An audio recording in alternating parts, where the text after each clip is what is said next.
Pendidikan membutuhkan pendanaan yang merata agar proses belajar mengajar berjalan optimal.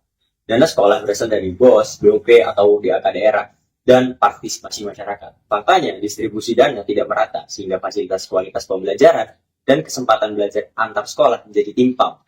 Ketidakmerataan ini berkaitan erat dengan nilai keadilan, kemanusiaan, dan persatuan dalam Pancasila. Permasalahan utamanya adalah dana tidak merata antar sekolah, transparansi dan pelaporan keuangan rendah, kemampuan manajemen sekolah tidak merata, rendahnya pengawasan dari masyarakat atau komite sekolah. Bagian ini, kita akan membahas analisis masalah terkait ketidakmerataan fasilitas dan pengelolaan dana di sekolah. Yang pertama, bentuk ketidakmerataan terlihat dari fasilitas yang tidak lengkap seperti laboratorium, komputer, serta ruang kelas yang rusak.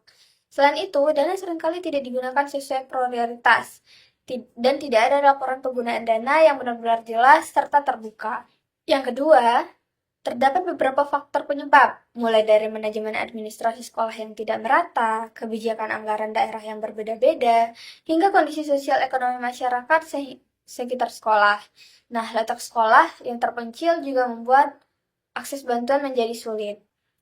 Nah, yang ketiga, masalah ini menimbulkan berbagai dampak, diantaranya yaitu kualitas pembelajaran yang menurun, kesenjangan prestasi antar siswa semakin besar, serta motivasi belajar ikut merosot.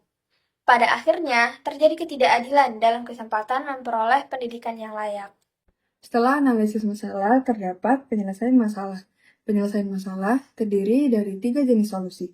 Yang pertama, solusi jangka pendek, yaitu menyusun laporan keuangan terbuka dan mudah diakses, seperti papan informasi dan website. Menyegerakan cairnya dana, BOS atau BOP untuk kelancaran kegiatan belajar. Melakukan audit internal dan eksternal secara berkala. Membentuk tim pengawasan dana sekolah yang melibatkan komite dan orang tua.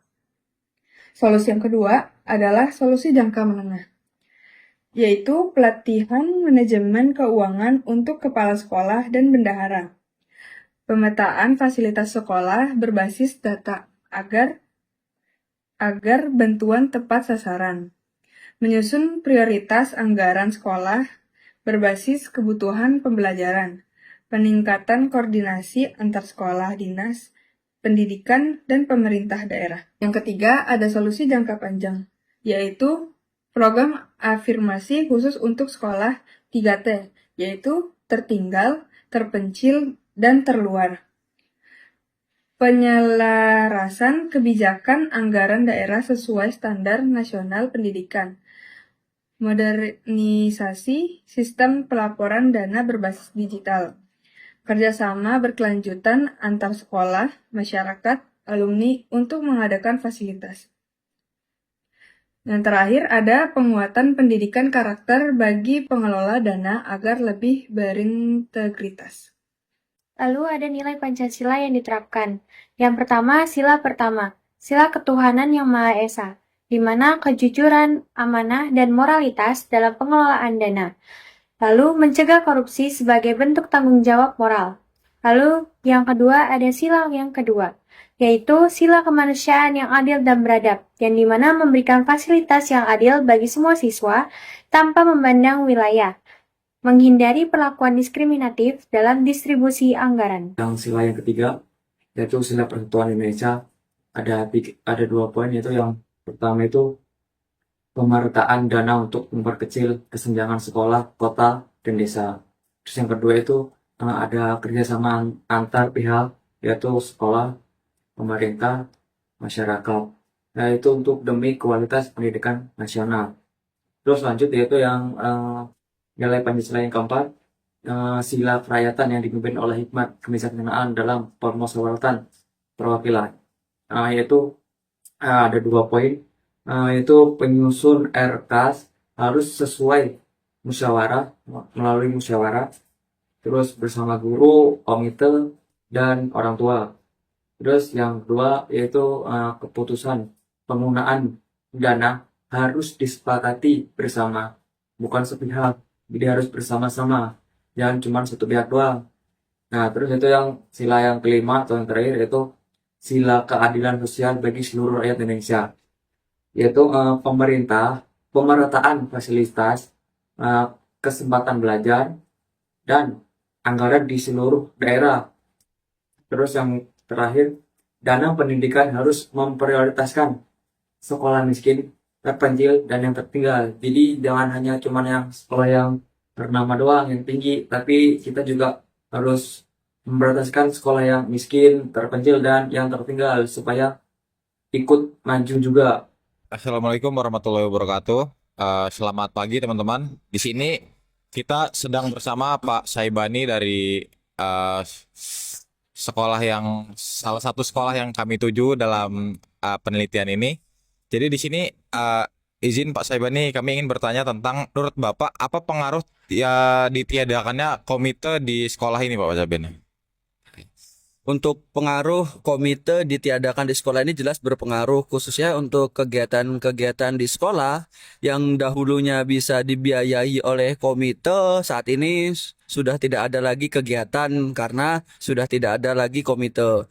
Pengaruh yang kedua, siswa semakin semau-maunya sekolah karena mereka merasa sekolah ini gratis 100%. Jadi mereka niat sekolahnya sudah sangat kurang karena mereka merasa tidak membayar lagi sekolah. Itu yang kedua. Nah, yang ketiga pengaruhnya yaitu untuk berkaitan dengan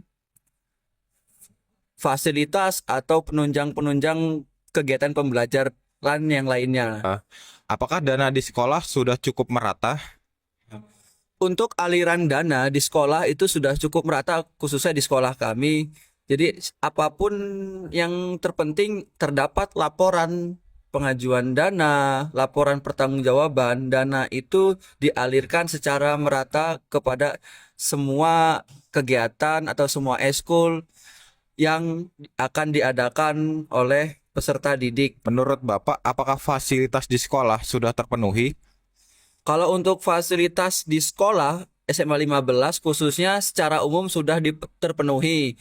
Namun ada beberapa kelas yang memang menggunakan ruangan laboratorium. Nah, karena saat ini sekolah kami sedang melaksanakan pembangunan rehab 4 kelas dan pembangunan dari bantuan pemerintah sebanyak 3 kelas guna memenuhi kebutuhan fasilitas kekurangan ruangan kelas tersebut. Oke, untuk pertanyaan yang keempat dan terakhir nih, menurut Bapak, apakah di sekolah ini ada transparansi dana? Di sekolah kami, transparansi dana itu sudah pasti ada.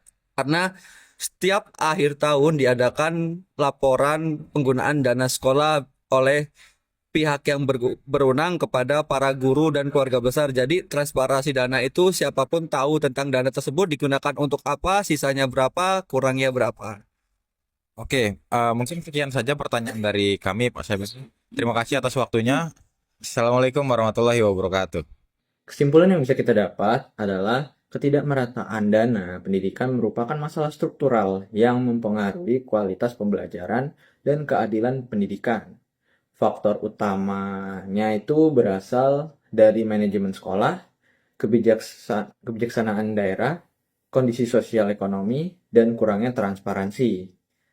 Menyelesaikan masalah ini membutuhkan sinergi sekolah, pemerintah, masyarakat, dan komite sekolah.